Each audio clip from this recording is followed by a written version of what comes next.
We are live with Jon Paul Hunt. Wait, do you have a middle name? I do. It's Ronald. Come on. It is. No, it's not. 100%. My father's name. Wow. Wow. That's the only person that's ever used in my life is my mother, I think. That's very traditional. Your father's name. I like that. Yeah.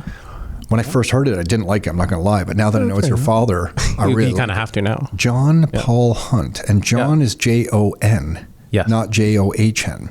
Right. My mom couldn't decide between John and Paul, but that's why she put them together. But they're not Catholic from the Pope or anything like that. They're religious, but not Catholic. So yeah. But is it common to spell Jon Jon? No. Oh, okay. 100% not. So you're unique. 100. Yes. I tell that to Jennifer all the time. Oh my gosh. Tom, when I first had our first Christmas with his family, his aunt says, Jennifer, did you and John come together? He called JP John? Yeah, and so I didn't know who they were talking about. Oh, and I wouldn't either. And I was like, well, I came here with JP. Yeah. Wait, does your family call you John? Some of my aunts do. My mother's Jon Paul. Everyone else is JP. Huh. Yeah. Wow. So yeah. Jon Paul Ronald Hunt and Jennifer MacPherson. Jennifer, do you have a middle name? Lynn. Oh, that's really nice. No, it's like simple and nice. Mm-hmm. Jennifer Lynn MacPherson. Mm-hmm. Yeah. Is that your mom's name? No. Your grandmother's name? No. I don't know whose it is. Oh, they liked Lynn? Yeah. Okay. I was named after somebody in a soap opera, apparently. I don't know. Oh, really? Jennifer MacPherson? Jennifer. Soap operas. Do you remember the age of soap operas? Jennifer watches them every single day. Oh, they're still on? Yeah. Soap operas are still on? Young and the Restless. General Hospital? Yes, also that. No. Young and the Restless every day, 4:30 to 5:30 on Global. No. This is still a thing? It records. Our whole DVR is... or you have a DVR? Or PVR, whatever it is. Oh my God. Yeah, you record it all. Oh. Well, whatever the bell thing is. Oh, okay. Okay. I thought you meant you had a physical device sitting there or something on like a DVD or something. No. We just got rid of our TiVo. Wow. How about that? That's how old we were. I think Kojiko still uses TiVo. That's where we were with. But now we're with Bell. Bell. Yeah, I do like the Bell app because I can watch the Leaf games on mobile. Yes, that's 100%. Yeah, I do really enjoy that. Yes, yeah. it's very nice. Wow, soap operas. Oh, Young and the Restless. It's my guilty pleasure. Really? Mm-hmm. Young and it's a 30-minute episode? 1 hour. Oh, and nothing happens for the whole hour, right? It's just like leading up to that end bit that hooks you for the next time, right? Yeah. Isn't that the whole thing with soap operas? Like nothing happens for an hour except for at the last minute something interesting happens that doesn't complete until the beginning of the next episode. And you cannot watch it for a week and still know what's going on, but I watch it religiously. Wow. Yeah. I remember in high school coming home, doing homework, just flipping on the TV. There's no sports, and it would be Price is Right or some soap operas. And I think I remember having it on in the background like long enough that I kind of like even knew the plot of General Hospital a little bit. I was like, oh yeah, that guy has amnesia and he died, but his twin brother came back to life or whatever these crazy storylines are. Wow. Okay. Anyway, so let's get on to much more serious. So for those of you listening who don't know Jon Paul Ronald Hunt, JP worked with Nick Alexander Kradza, my younger brother, at the Region of Peel. Yes, and went to school together before that. You guys went to school together. Shared in college. And and then that's how you guys met. Yes. And I remember we were in somewhat desperate need of help. And we were desperate if we reached out to you, JP. 100%. Yeah, we were reaching. We were reaching. Hey, Nick. Especially Nick to ask me for... Nick, I've run out of all my friend connections. Yes. Do you have anyone? Yeah. And he's like, I don't have anyone except there's this guy, JP. I'm of course joking. For anyone listening who doesn't know JP, he's like the best guy ever who takes care of people and are really, in the way we would take care of people. And that's why it's been such a good fit for so many years. So sure. JP came on, started working with investors, and then you two found each other. God knows how. Plenty of fish. Plenty of fish. What's that? It's like an old person's Tinder. Oh, really? Like it's an online thing, but a long time ago. That's how you guys found each other? I know, it's ridiculous. It was called Plenty of Fish? It's a website? Or what? I think it was an app. I don't think we had apps back then. Oh, okay. So you went on the website? It was a website anyway, yeah. Wow. No way. That's how we first Oh my God, met. I didn't know that. Yeah, okay. So then you guys get together, and then Jennifer, you were in the real estate game, you were doing real estate stuff, correct? I had just gotten my license when I met JP. Okay. Yeah, I was with another brokerage. And then did he explain to you he was with Rockstar Real Estate? And you were like, Yes. wow, I'm blown away with amazement at the name of that place. Yeah, there was that. Yeah. So then I'm just kind of curious, like, how did you get started into real estate? And is there a connection here to, I think you mentioned to me, JP or Jennifer, like horses in real estate? What's this connection with horses, or horses have just been in your life for years? Yes, I've always ridden since I was 8. And then after university, I went to York University, got my BA, and then What did you get your BA in? English. Oh, very nice. Yeah, no. There's a lot of reading. I couldn't tell you what I read now. But yeah, and then I took off to the States to go ride racehorses. I was an exercise rider and assistant trainer. And I lived there, Florida, New Orleans, Delaware, and Texas, most of the time in Texas for 10 years. Wow. So what does that mean, you rode racehorses? Like you? I was an exercise rider in the morning. So I worked them out in the morning. So some people who buy these horses, they have like, I guess the jockey who's going to race them, but these horses need to be trained every day. Yes. So you would come on and you'd race these things. Yeah. So the jockey usually only comes to, say, do works, like timed works that you'll see in a program. Okay. Or obviously the race day. Are the jockeys pure divas? Some. Oh, I figured. Okay, so you race these things. It's just because they're hungry. Holy shit. Yeah, I know. I can believe it. So you race these things. How did you get into that? You got into that because you were a kid? You were always... You were doing those things that Nick's daughter does where you jump the horses? Yeah. I was riding jumping horses. I was working for a show jumping stable. And I knew the daughter-in-law of a big trainer at Woodbine. And he said, if you go ride in Florida as an exercise rider, you won't have to do stalls, because I used to have to do the stalls and then ride the horses and all of that. And I was like, oh, I'm in. Count me in. It was hard. It's hard work. But, so you just apply for this? I had to go learn how to ride a different style, because it's completely different than riding jumping horses. I feel like it would be. Mm-hmm. Yeah. And they went to a farm in Ocala, Florida, and rode broke babies. What does that mean? Breaking baby horses. So they literally, at this farm, they plucked them out of a field, put them in a stall. They had a saddle on them one day, and then we got them. And it was like, good luck. So you really have to ride the horse so it's comfortable with a human on its back. Mm-hmm. Yeah. Yeah. And teach them how to be racehorses, because they don't just know. Yeah. And then after I rode babies, and I graduated to riding like real racehorses on the racetrack, which was tough too. What's tough about it? It's tough on your body. It's tough. You have to be good at it, especially as a woman. You had to be good at it, because there's it's a man's How do you teach a horse to run? I don't get it. You have to teach them to beat the horse beside them. So you have to teach them how to want to be faster than the horse beside them. And how do you do that? This is just like, I just see that little thing. You just whip their butt. Yeah, but you can only, in a race, a jockey can only use the whip so many times. There's a lot that goes into it. Oh, yeah. really? Yeah. But Okay. my whole life was wrapped up in horses for a long time, from in my 20s. And then when I was in Texas, my whole life, like relationships, everything. And then I guess relationship broke up, and I had to come back to Canada just because I couldn't be there anymore mentally. Back I thought you were going to say I couldn't be there anymore legally. Yeah, I think also that. There's another story with that. I think also that. Okay. I was there for a while. Well, we got our without Nexus working card, so papers. it's okay. Oh, good. Okay, so you're in the clear. Yeah, enough time has passed that they gave me my Nexus card now. But Jennifer was hiding out in the stalls somewhere in the U.S. for a few years. Like, listen, you're not going to kick me out of here. You can't find me. literally, the guys, when the immigration people would come onto the racetrack, because they would come looking for Mexicans in Texas. No. And a lot of the riders would stay on the track and be there for like 2 hours, like just on one horse, just, to try to And knock did them that back strategy to the barn. work? For some people. I was going to say, I figured Yeah. the immigration officer would kind of catch on to that strategy. But then they used to make fun of me. They'd be like, you and your little dog are going to be in a bus back to Canada. Holy shit. And then was it true when you were racing these things, you didn't have to shovel shit? It was true. Oh, wow. It was true, because they have grooms. So the groom will do the stall and get the horse ready for you.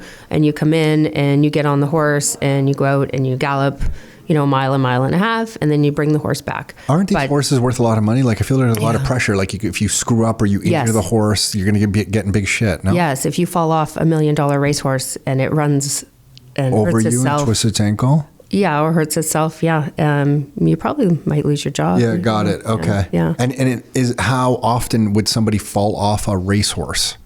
When I started, I fell off a couple times. I lacerated my liver.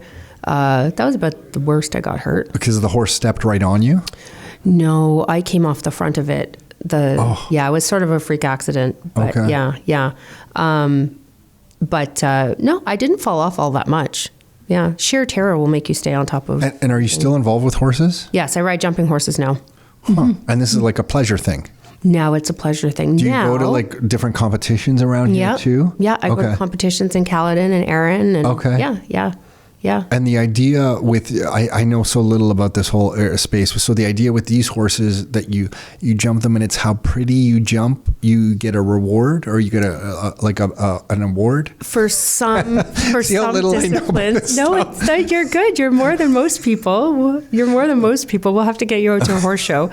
For hunters, they call that hunters. You have to have everything perfect. And then there's a judge and they will judge you. But that's not what I do. I do jumpers now, which is sort of, it's called show jumping, like what you see in the Olympics. If you leave a rail up, I could be falling off the side. But if my horse jumps 12 jumps, 16 jumps, and leaves every single rail up and goes within the time allowed, and I'm faster than everybody else, then I'm gonna win. So the whole thing is just the speed of getting over all these jumps But with the horse. Yes, but you still have to know how to ride or you're not going to be able to do it properly. So, Okay, because if you don't know how to ride, the horse is going to like balk at jumping because it's scared. So you have to give comfort to the horse. Yeah, some of them. Yeah. Huh. And then what do you lease these horses? Do you buy these horses?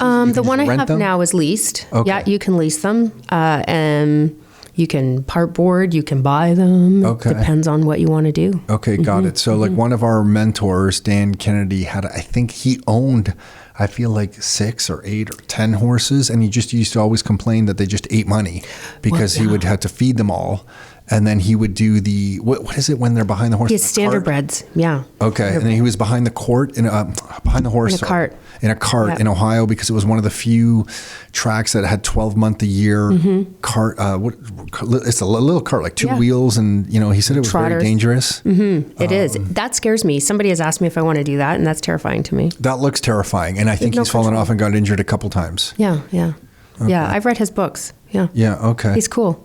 Yeah, no, for an old grumpy guy, he's pretty cool. We've learned a lot from him. He's grumpy. So this is something that's just going to be with you for the rest of your life. Absolutely. It's JP knew it when we first met. Oh, yeah. Wow. There's a hierarchy in our house. And horses are at the top. Yeah. The dog.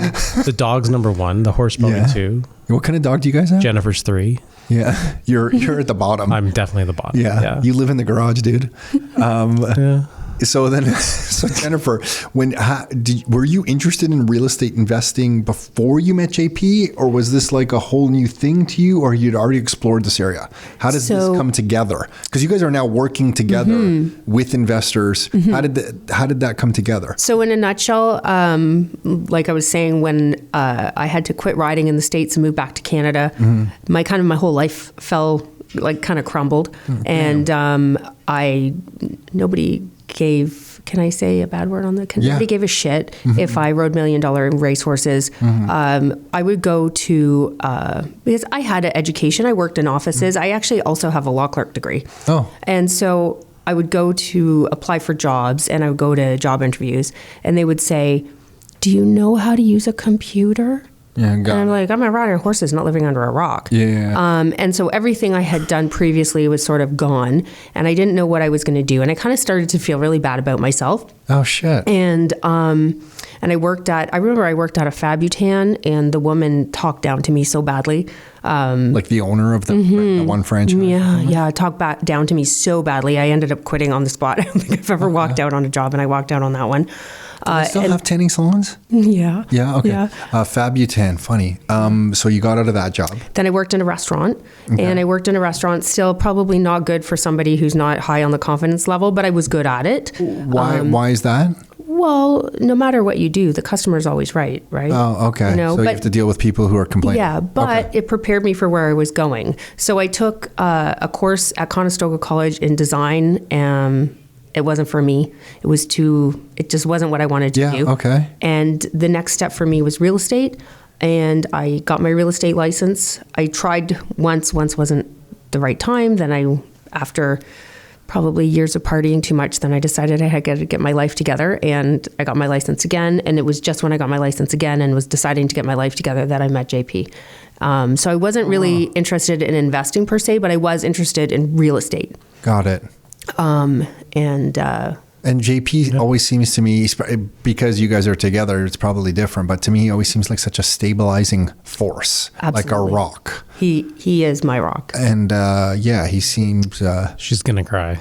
Yeah, no, dude, you're a great dude. So you guys cross paths at a good time for you, Jennifer. He made me want to be the person that I knew I could be. Oh wow, dude. I know. Holy Can't even smokes. make that up. Now JP's crying.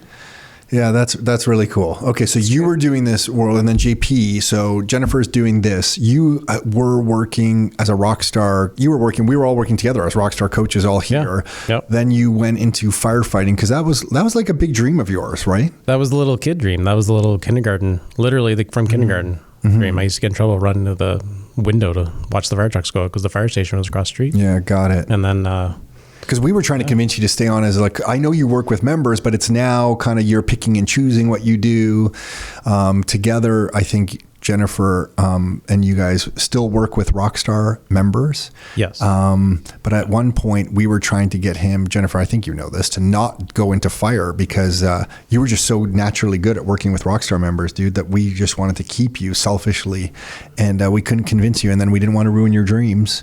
So we're like, yeah, dude. I was very lucky to do two things I love, basically. So yeah, not many people have that. So I was very lucky to be able to continue on. And the firefighting, do you think that's something you're going to continue with? Because I mean, there's risk at being a firefighter, and I just mean there's. Yeah, no, I get it. Yeah, this is something that you're going to do for a long time still. Yeah, I still every day go to work, feel very lucky from the fire side of things. Yes, that I get to go in there and do that. Tom, did you know he's a captain now? No, I didn't know. Did you tell us? I don't even know what that means. What does that mean? It just means I get to sit in the front seat and they're going to tell people where to drive me. You get the front seat, dude? That's it, all the time. Do you drive the fire truck? Not anymore. Now someone drives me. That's the beauty of being captain. Or before you used to drive the fire truck? Yeah. I feel like if I saw you driving the fire truck and you weren't going to an emergency and I saw it was you, I'd try to cut you off. As long as you weren't going to an emergency, just going back to the station after everything's handled. Yeah. If I saw you, I don't know, I would feel like, when do you get to cut off a fire truck? And I'd like to try to cut you off. I know that's the wrong thing to do. I used to get in trouble for driving the fire truck too slow.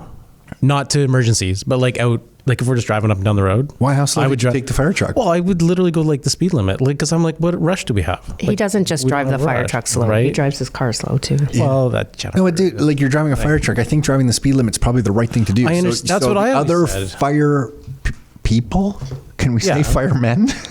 I don't know what to say anymore. Firefighters. Sorry, the firefighters. The other firefighters, they were complaining that you're just going too slow down the street. Sometimes one of the captain that I would have, they'd be like, "What are you doing?" I'm like, it's 50 kilometers. We're going 50. I could see how it can get frustrating when you're driving to an emergency though, and people aren't getting out of your way. Oh, yeah. You're just blasting that horn and you just get people who don't hear you. You can't, there's a balance. Everyone's got their own thing, but you can't just blast the horn because people just freak out. They don't know what to do. Even though it's a pretty loud horn.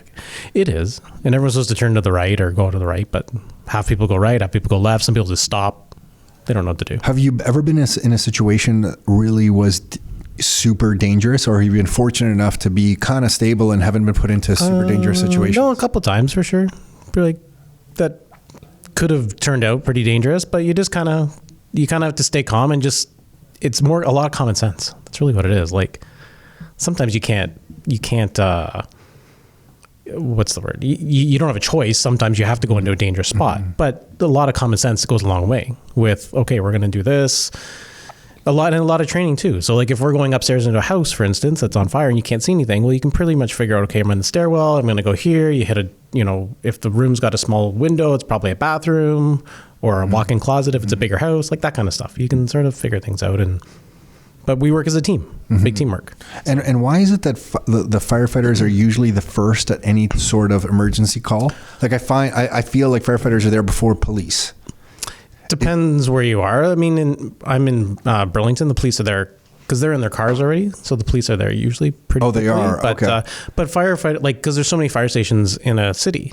So they're all spread out because you have to have in a city fire like station, a bigger police station, more centralized, further to go. Right. Okay. Because the idea with firefighters is that if you call 911, you'll have 4 firefighters on your front lawn in 4 minutes.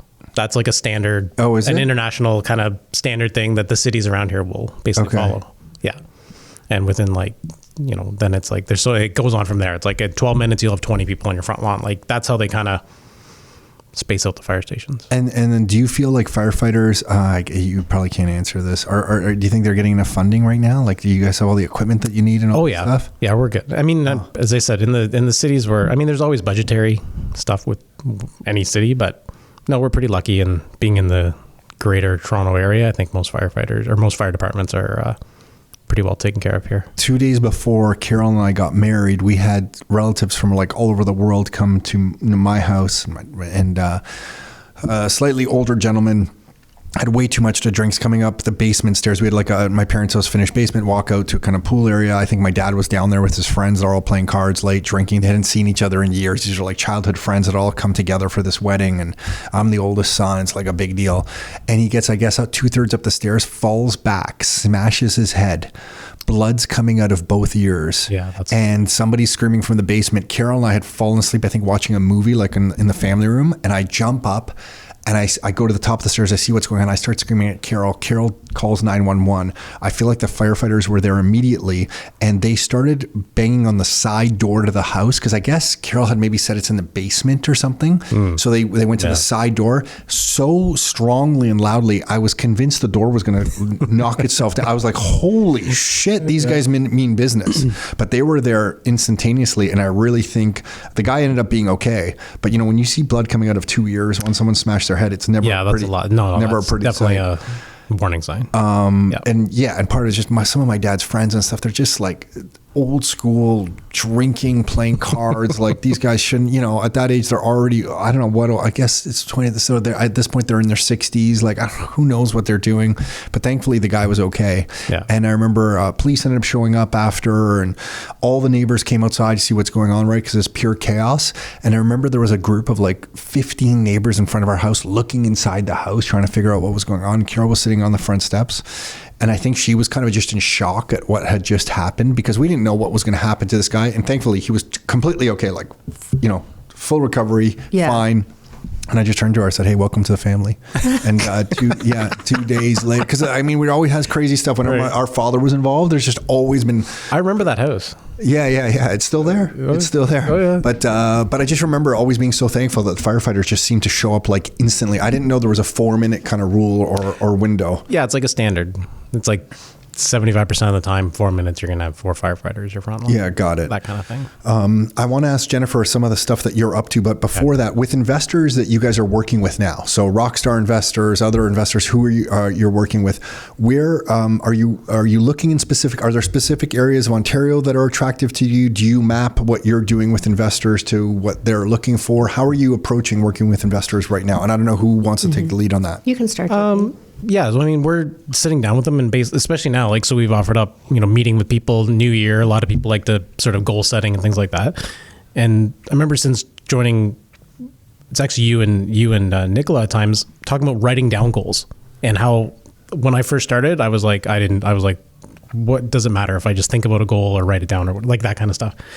I now know how important it is to write down goals. So I make people in our meetings, I'm like, you need to write down whatever it is. It can be something simple of like, getting mortgage pre-approval, write it down. That's one goal for the end of the month or whatever it is. And then also long-term goals, which is usually, want to quit their job or whatever. But yeah, we don't pigeonhole people into certain cities or anything like that. It's mainly, it all starts with what their goals are, what they want to fulfill from the real estate. The real estate is just a tool to get to something. Mm-hmm. So we're trying to match up with the type of real estate that matches up with their goal. And then also the best thing for them, because everyone's got different risk tolerance. Everyone's got different time constraints or not time constraints. So really it kind of starts with the goals, and then everyone boils down to financing. So what kind of financing are people getting? And then that helps then determine budgets, which then can help determine cities depending on the strategy that we want to use. You've worked with some investors who've just built incredible portfolios. Like we were just talking about Richard and Ingrid. I think we're talking about Ingrid, but Richard and Ingrid, the Spadas, Dario. Yeah. Some of these people have built incredible portfolios. Amazing. Yeah. Martin Frank, another one. Martin joined, and he hasn't, he's still around. He's a great member of ours. He reads every single thing. He hasn't bought a house for years, but he's going through, and he's got a house he's had for about 11 years, I think. Martin's going to, if he listens to this, he's going to tell me I'm wrong, but I think it's 11 years. Okay. Anyway, he's gutting it now. He's redoing the whole thing. He's had an opportunity now using the equity from the home to improve it, to update it. Right. He's a good, he started with like, so matter of fact starts, he's like, okay, well, I'm just going to buy a house and I'll start that's bank account. And when that bank account hits enough money, I'm just going to buy the next house. And that's literally, and he went up to like 5 houses. He's like, that's just what I'm going to do. I'm like, okay, here we are. Like, let's. Where the heck did that come from? So simple. And so, I mean, it's a smart approach to It was him. That was how he did it. He was just like, I'm just going to do this. And he just started with it. And he does it on his own. He does all his property management on his own. He's got a full-time job. He lives in Toronto. Like he's built a very successful, and he's using one of his goals. He wants to retire early. And that's what he bought 11 years ago. He's done really, really well. He's done well. And it's going to allow him to retire years earlier than he could have. That's one of his big goals. And so it's literally real estate's the tool for that, to allow him to retire years earlier than he would have been able to before. Was Ingrid pushing them buying? Who pushed that? Both of them? I met Richard first. Okay. And then they are definitely a team. Yeah, Richard's more of the, I would say Richard's more maybe the face to potential tenants and clients and things like that, but they are both there. They're a force. They are a force. Yes. When Ingrid told me how she got started, like they were juggling credit cards to get started, raising some money. I mean, an absolute crazy, amazing to them to see the portfolio that they've built for themselves. Yeah. Like amazing. That's 100%. Yeah. Yeah. And now she's written a book. The book I think is for teenagers about money. It's about money. I forget the title of it right now. I feel so, but amazing story. And then Matt and Gino Spada, you've been working with them for, I feel like forever. Gino likes to tell the story. The first time I went to meet him, I said, I was meeting him Centennial Parkway, Stony Creek. Okay. And I said, yeah, just get off and go, what did I say? I said, go. Yeah. Cause you were on the other side of the lake. I was on this side of the lake. I said, go south when you get off.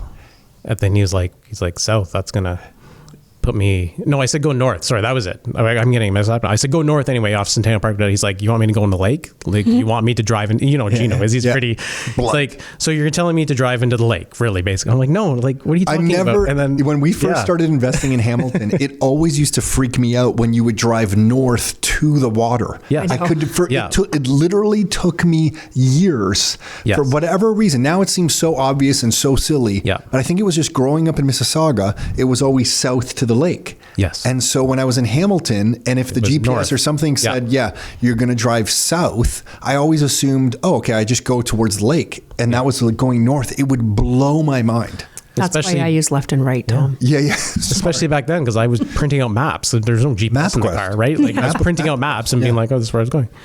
Gino still brings that up. I also call the Welland Canal I think I called it a river one time.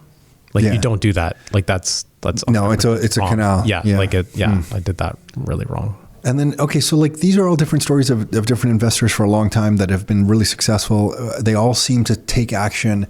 Is there a common trait that you found between investors that you've worked with over the years?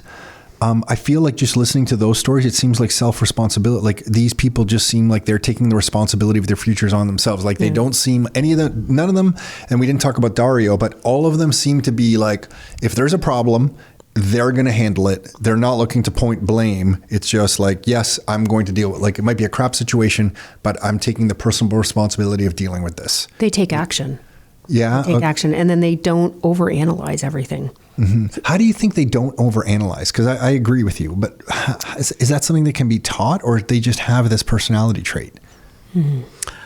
I don't think you can't, I think you can help it along. Mm-hmm. So I don't think I can teach someone, like someone who's not an overanalyzer or whatever, to not overanalyze, but I can teach them kind of like look at the whole thing. So we have a good example now. We're dealing with somebody and they're stuck on a certain percentage rate on like a cap rate. Okay. But that's all they're looking at. They want a certain number. And if the thing is not like, if it's, I'll throw out a number. So if it's not 6% and it's 5.2, they're not even going to look at the thing without looking, okay, let's look at the whole thing as a whole. Yeah. Is there a way to force appreciation? Is there a way to build value into the property? Whatever it is, right?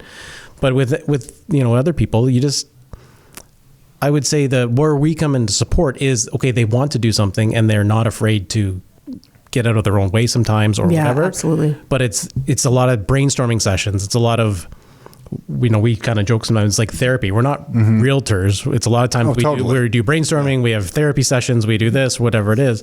But it's just, here's your action plan, put it in a plan. And they're able to see the big picture, not just 2 months from now, they're able to see 10 years from now. And sometimes people have a lot of short-term thinking instead of long-term thinking.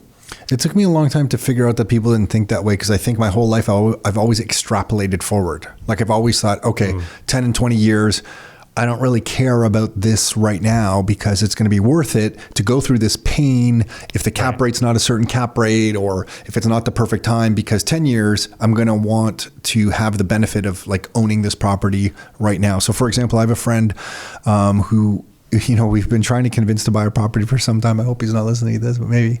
I was just telling him, go and buy a property. And he's like, oh, well, rates are high.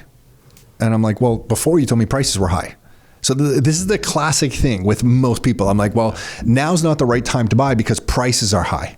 I'm like, okay, I guess wait till prices come down. So now prices have come down a bit and people are telling me, well, now's not the right time to buy. Rates are high.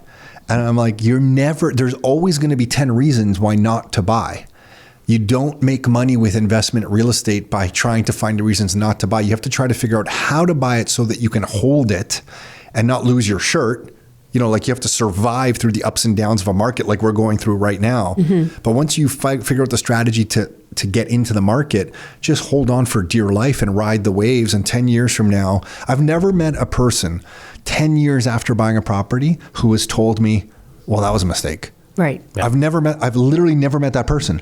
I've maybe met a person who bought a property, stuck it out for a year, had a problem and sold it at the first sign of any kind of issue, but never someone at 10 years. Usually after 10 years, and especially after 15 or 20, the story is always like, I should have bought 2 or I should have bought 3 or I should have bought the street. Absolutely. Yeah. I think it was part of the things that helps me when dealing with members is I used to be month to month, week to week, because I had that government job that my parents preached to me was you were set, you have it, you have a pension, you've got the job, you're good. You don't have to do anything else. And that's no fault to them. That's how they were raised. That was it. And then when I quit and joined you guys, I remember my mother was like, what are you doing? Yeah, I think I remember you saying that. I can remember that mindset, and that's helped me a lot of times working with people because I used to be exactly like that. And it took I put in a lot of work to, support from you guys and just growing within Rockstar, all the resources that we have. And then, starting as a member and then becoming a coach and all the years, it's been about 15 years now. And that's been one of my personal growth things that I can now, what you're talking about now is I'm the same way now, but I wasn't like that, where I can look out 10 years and I know that short-term pain is sometimes needed for long-term success or whatever it is, or doing the things, and then the latest newsletter we had, like planting the seeds today that are going to grow tomorrow, right? You had an article like that about in there. And so that took a long time for me to think about that of, okay, what am I doing today that's going to pay off 6 months from now, a year from now, whatever it is. And it's a different mindset. Well, and you have to kind of be, who am I going to be and how am I going to think to be that person that I want to be to achieve those goals? Because sometimes it takes thinking a different way and being a different person to achieve those goals, not a person who's scared of everything. Because it is scary. We know it's scary. But we try to make it not scary by giving you all the information that you can have.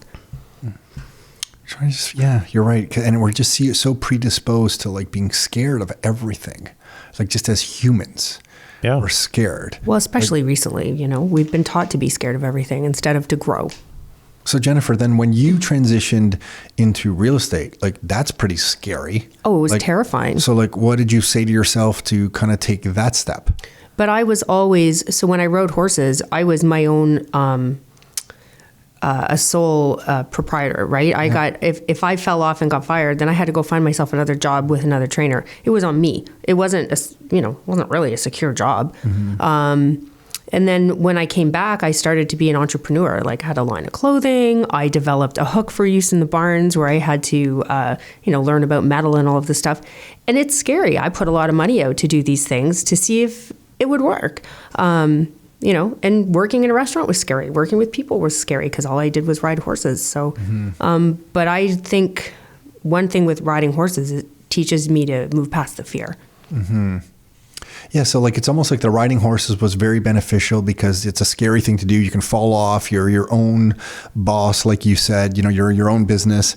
And I feel like sometimes some of the most challenging investors to work with are someone who did all the right things, went to school, maybe went to college or university, got the good job, but because of that, they've always been in a fairly safe environment. Mm-hmm. And then if you throw them in real estate where you're dealing with the general public and maybe somebody's going to lie to you and maybe, that you have to deal with the banks and the banks are asking for all this crazy paperwork from you. And then you have a tenant who maybe pays you late and it's very scary and you're worried about damage on the property and you're worried about all these things.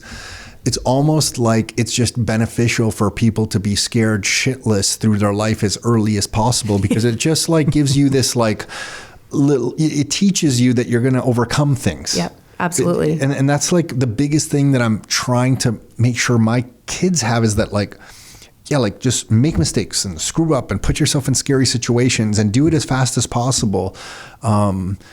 It's something, I don't know why, Nick and I have never really been scared. And I don't mean that to say that in an arrogant way, like, holy shit, like, look at us, I just really mean that as an introspective thing. Like, I've never really had that, fear of doing something. It's more, I think it's more like if somebody tells me not to do something, then I just want to do it. So maybe I've done things just out of spite. I'm totally like that. I moved to Burlington. I was in the middle of getting my real estate license. I worked in a bar. I was living paycheck to paycheck because I partied a lot. And I was like, no, I'm changing my life. I'm moving to Burlington. I got this condo. I rented this condo that I could barely afford, but I wanted to live by the lake. So I moved to downtown Burlington. Yeah, oh, nice. Because that's where I wanted to be. Mm-hmm. I finally decided I was going to do what I wanted to do. Yeah, terrifying, but if it didn't work out, we met. Yeah. That was before we had just started meeting. So cool. She didn't move to Burlington for me. Mm-hmm. Yeah, we had just started dating. I know. You don't have to tell me. I get it. Yeah, I guess clearly. Super clear. But my family thought I was crazy. They were like, well, you're going to start a new career and you're going to move. Mm-hmm. Now, in retrospect, knowing what about real estate the sales, I should have stayed in Kitchener where I knew more people. But at the same time, those people saw me as that other person. Mm-hmm. So maybe it was better to start fresh, right? Mm-hmm. But I was going to be the only one to make it fail. If I wanted it to be successful, it was up to me. So then, Jennifer, you working with JP, when JP said he works with investors, so now I know you've been working together and you've been working with investors for several years now and everything's good and it's great and we're very thankful the way it's worked out. It's wonderful. But when you first started working with investors, was it a different type of real estate or was it natural? You were just looking at some numbers maybe? Was there any changes or how did you approach it? It was different. It was different because it wasn't so emotional for people. And I had to learn, even though, I can make sense of the numbers, but I had to learn to hammer it home. But also I had to alleviate people's fears because it's not their family home. It's something extra. And like you said, I think people are taught to be afraid of things that are new. Mm-hmm. So I just had to learn to sort of alleviate people's fears, give them as much information as possible. And so they feel good. And I've always been like this with real estate, whether it's an investment property or their own home. When you turn the key or when you're renting that house out, I want you to feel good about it. I want you to be like, well, I'm so glad Jennifer helped me get this house. I never want somebody to turn the key in their own home or be renting out a house and say, oh, gosh, I wish I didn't have to deal with this. How do you think people get to that moment? Is it just because they feel like they haven't gotten ripped off or, that, they got a tenant and it's rented so they have some income and the mortgage is covered? Like how do people do you feel get to that moment where they feel good about that income? For some people, it's the numbers. Absolutely. It's just the numbers. And for some people, it's something more. For some people, they've achieved something. And they're helping. Some people really want to provide good housing. Absolutely. Yeah. I think for me, it was always, and this maybe sounds bad, but I think maybe because we started in our 20s, it was always like, let's look at the numbers and let's extrapolate forward at the appreciation this thing could achieve for us. And we were just focused in on that. And so when I first met investors who were so thrilled to be able to provide great housing for people, it took me aback a little bit. And it makes me feel like I was an asshole because I was just looking at the numbers. It's not that I didn't want to provide good housing. And a lot of the stuff we started early on was flips and student rentals. So maybe with the student rentals, I really wasn't thinking that way. I was thinking, hey, like, can we fill this out really? Can we, we have a problem, like 2 students are leaving. And it was just like different. But on a single family rental, when we went down that path, my original thought wasn't about the good housing, as maybe that, as bad as that sounds. And then I became to learn, I'm like, oh my God, I think it's because I was young and I didn't have a family. And maybe and then when I had a family, yeah. And then when I had a family, I was like, oh, when you have kids and you can have a great home to live, like this really matters. When I was younger, I think I could have lived at the side of the street in a cardboard box and I was going to be totally fine. Yeah. So I think that's when it hit for me. When I had my own family and my own kids, it was like, oh, okay, yeah, like this is a big deal. And back then, I don't think, it wasn't so hard for a first-time home buyer to get a property. Now it's as difficult as ever. And so I think having a rental, you're giving somebody an opportunity to live in a home that they would never otherwise be able to afford. Yeah. Yeah. It's kind of, we're in a crazy state. Yeah. And we've had members too bring parents, like generations, to see their rental property because they were so proud of it. So this was not long. This was actually very cool. It was the parents and then the grandparents, because the kid, he's not a kid, but he had bought a rental property. No way. So now generations are coming to see what is happening with the later generation. And so no, it's to some family, like this isn't even sometimes individuals, it's families now that are benefiting from the growth and from somebody. Yeah, I wonder where this is headed. When you think of it, between all of us together, we've helped thousands of investors now buy literally thousands and thousands of rental properties. Yeah. I guess we should add it up to know the actual number, but I know it's over a couple $1 billion worth of rental properties as a few years ago. I guess now with prices, it must be even higher. Yeah. Never mind, that was the purchase price going all the way back to 2010. If we took everything at fair market value right now, holy shit, it must be like just a massive amount. But when you think of that, it'll be interesting to, 10, 20, 30 years from now, I guess the impact of this can be rather huge because some people will pass these properties on to family members and you never know where that kind of legacy is going to end up and how it's going to affect maybe the next generation in that person's life. That's kind of cool. Absolutely. And that's all of us kind of having a small, tiny little part in people's lives. Mm-hmm. Jennifer, I want to ask you about, why are you interested in doing some of the things that you're talking about and doing now with some of the coaching and stuff? Can you talk about that? Like, where's that? What are you thinking and what are you up to and where's that coming from? So it actually goes back to, JP said it earlier, goal setting.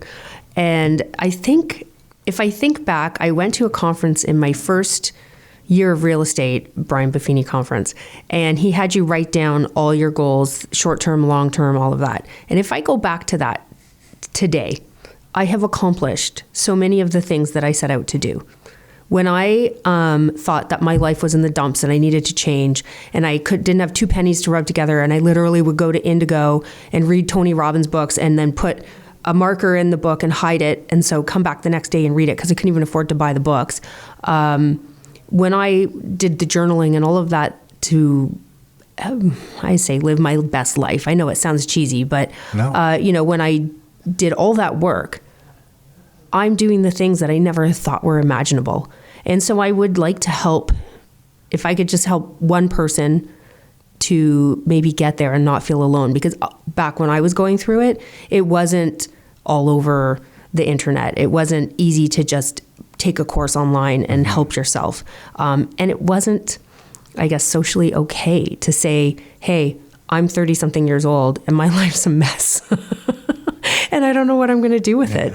And so I kind of hid it away and did all the work myself. And so I've sort of developed, I guess, what you would call a framework on the things that helped me and all the things I've learned from all the books I read. And I'm a huge reader of Jim Rohn, Tony Robbins, Wayne Dwyer, all those people.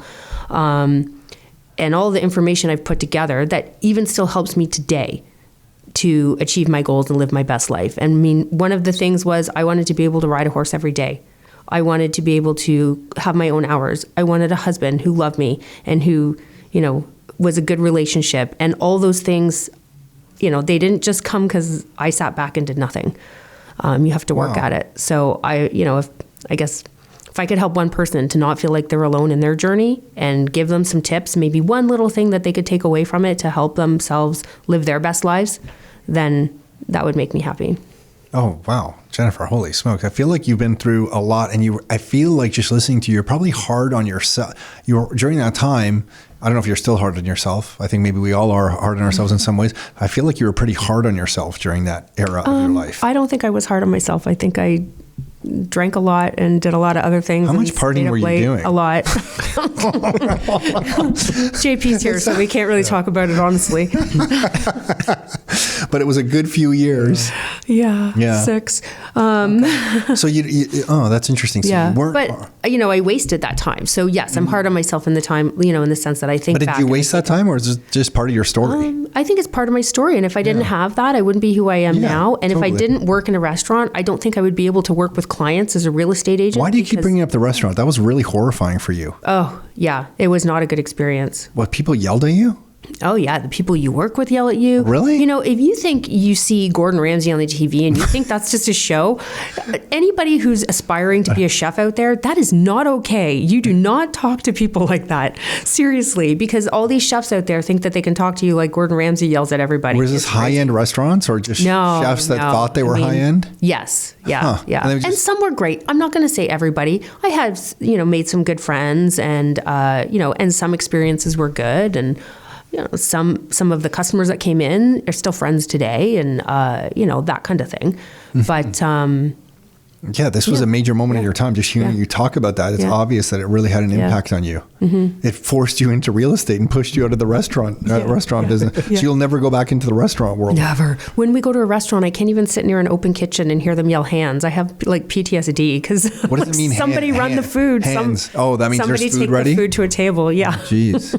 Holy smokes.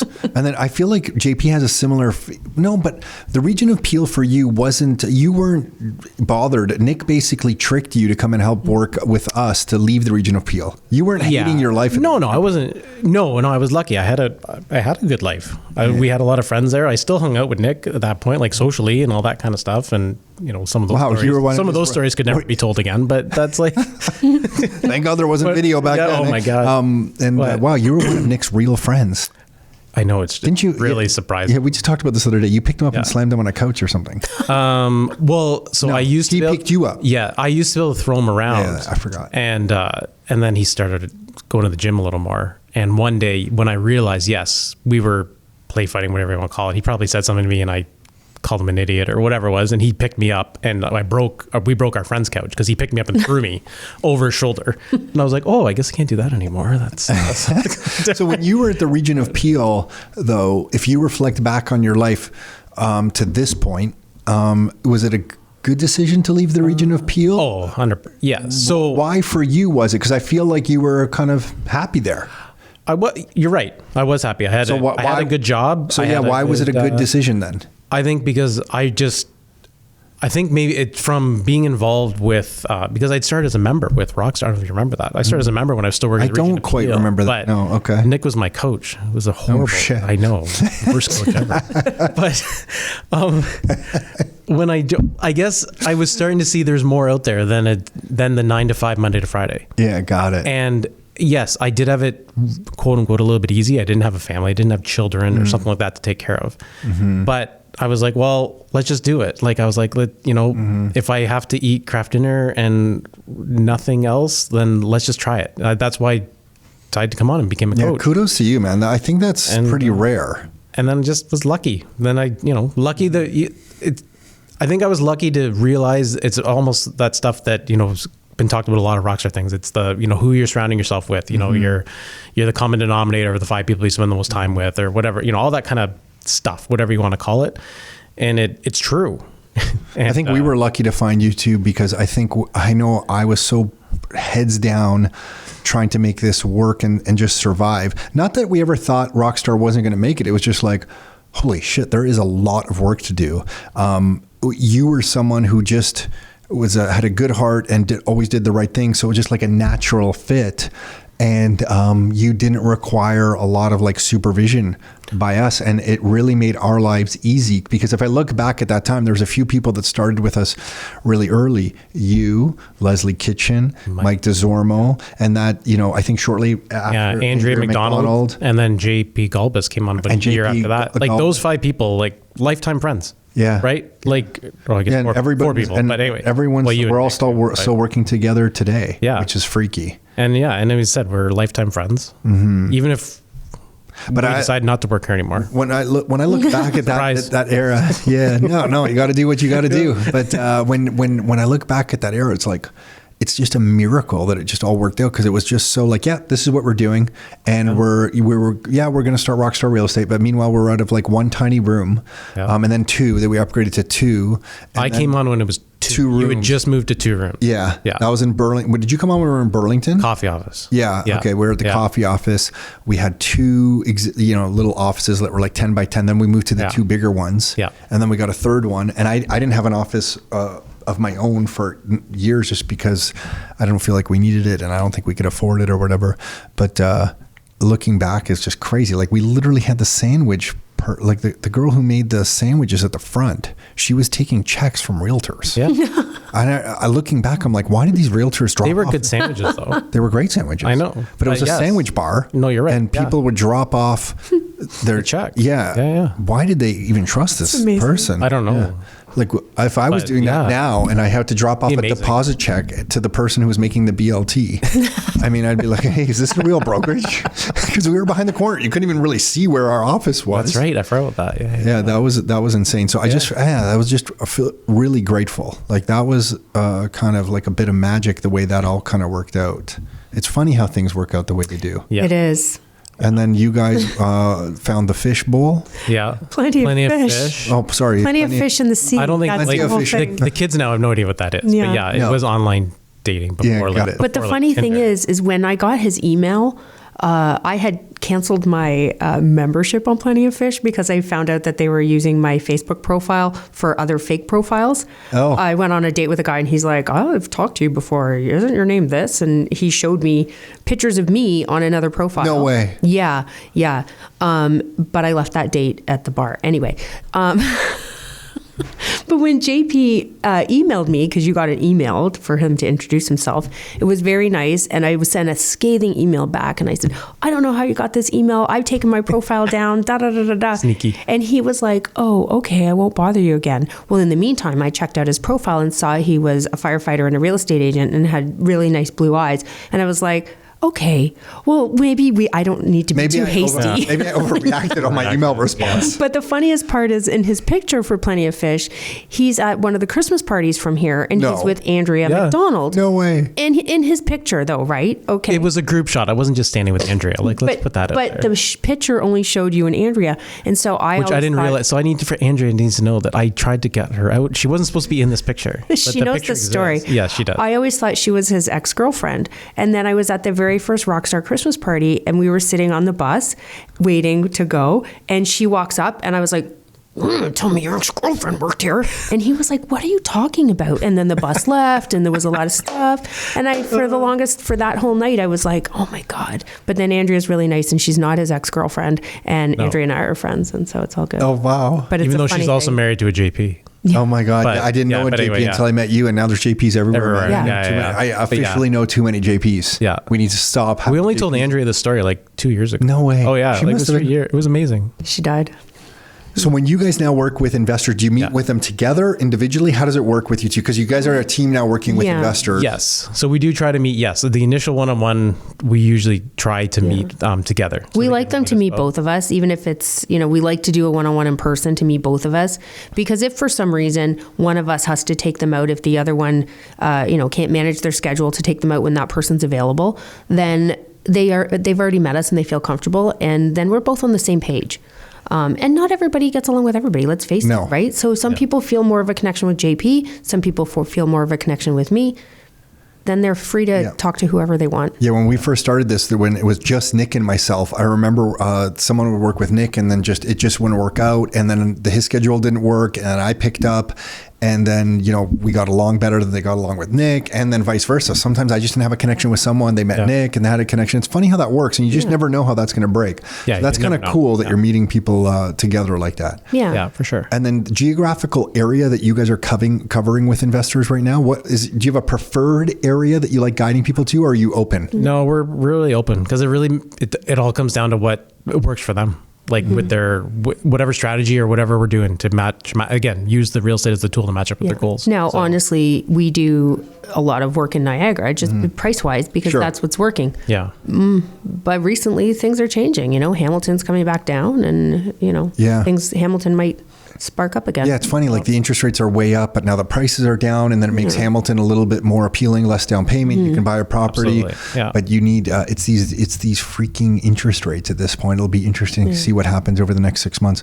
Yeah. And we do have to talk about. We do have somebody else on our team, Amber, and she works mainly in the Kitchener, Cambridge area. Is that Golden Triangle? Is that what it's called? The Golden Triangle. Yeah. So if somebody wants, if you're working with someone in that area, Amber can cover that territory for. We introduce her, and it's the same thing. It's like we're gonna be the leads definitely with people, but if we're gonna absolutely introduce Amber, and she's a great resource as well, just to sort of help out.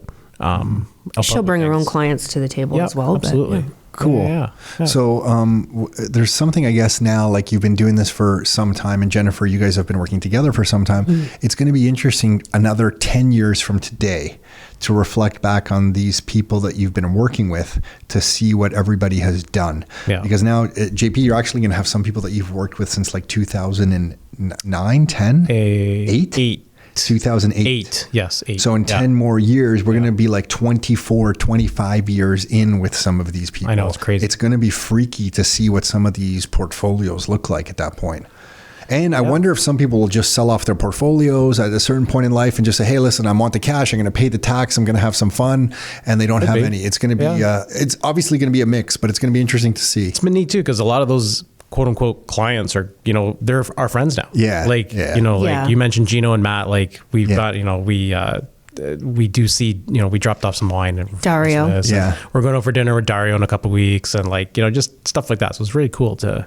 Yeah, and Dario has a horse connection too, does he not? Dario and I always talk horses. He used to have a farm. He used to be big into race horses. Yeah, that's right. I always forget this. Yeah. Because I feel like he's the international man of mystery. He is. I feel like he's a master espresso pasta maker. Pasta maker. He tweaks the pasta machines like all around the world, I feel like, for big pasta producers. He's literally like one of 5 people in the world or whatever. It's probably even less. He knows the number, but that can literally run a pasta line, which to me sounds so simple. Like, you're making pasta, but it's literally like a 1 or 2 degree off here. Like it can mess up, thousands and thousands of batches of pasta, like whatever it is. Yeah. I don't know anything about it clearly. You guys are a really cool team together. It's amazing to be able to kind of go through this adventure with you, and we're all running around chasing our tail a little bit, doing our own thing, but I think there's just like a certain comfort that knowing that there's all good people around. So thank you the way that you both are, and the way you both carry yourselves, and the way you both care for people. So really appreciate it. If someone listening wants to reach out to you, is there so we've got the we have a website. So Jennifer's coat, if you think of for Jennifer's side, like what she was talking about with her. Well, I also do the real estate. So share the real estate. So the Hunt Group. So the Hunt Group is the huntgrouprealestate.ca. Okay. We have our own podcast, All Things Real. Cool. It's the two of us. It's not always about real estate. It's about sometimes it's JP's football predictions. It is, yeah. And we also Instagram the.hunt group. We have that too. Facebook. Oh, we're Facebook. And then Jennifer, what about for your coaching and stuff? So for the other coaching, so for like, say, I guess we would call it motivational coaching. I don't love the term life coach, but I've developed a company called Live Your Real Life. So we have a website, liveyourreallife.ca. And then I am just starting, I'm opening a course called YBLS, Your Best Life Strategies. And I'm opening a mini course and then a full-length course. And then hopefully, I think after the event next week is up, then I'm going to do a live webinar to introduce the course to everybody. So cool. That'll be up. Yeah. Now you've said it. So Instagram, Your Best Life Strategies, and Facebook, Your Best Life Strategies. Know your. Awesome. Mm-hmm. Awesome. Yeah. And our podcast is really funny. JP, listen. No, look, you I am said you shameless. make- You, I am you sh- said you make your football predictions on there, and I know you're a Patriots fan. But- That's why immediately I didn't ask you a further question. But I'm shamelessly plugging to try and get a Yeti as a sponsor. You know Yetis now. Full on. Your cup that you Yeah. drink your wine from. Yeah. I'm trying to get them as a sponsor. That's why I'm shamelessly plugging it. It's How are funny you because gonna he try and makes get them fun to of get me. your in sponsor? it. Why do you like Yeti so much? Remember I told you the Yetis have like the most Amazing amazing brands. You engineering told me. system in the face there. I just Why think is it?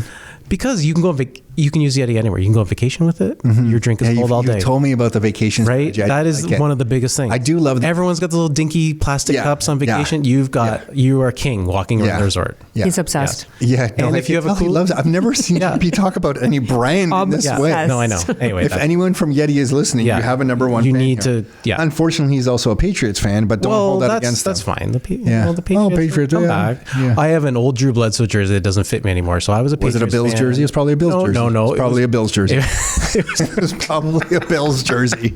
Yeah, you can say it. I will- How hardcore are you? It was probably a Bills jersey. I respect the Bills because my dad used to cheer for them. That was it. Okay.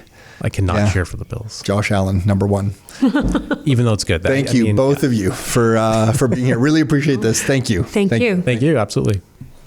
Hey, thanks for tuning in. You can find every new episode of the Your Life, Your Term show on all the major streaming platforms. So Spotify, iTunes, Google Play.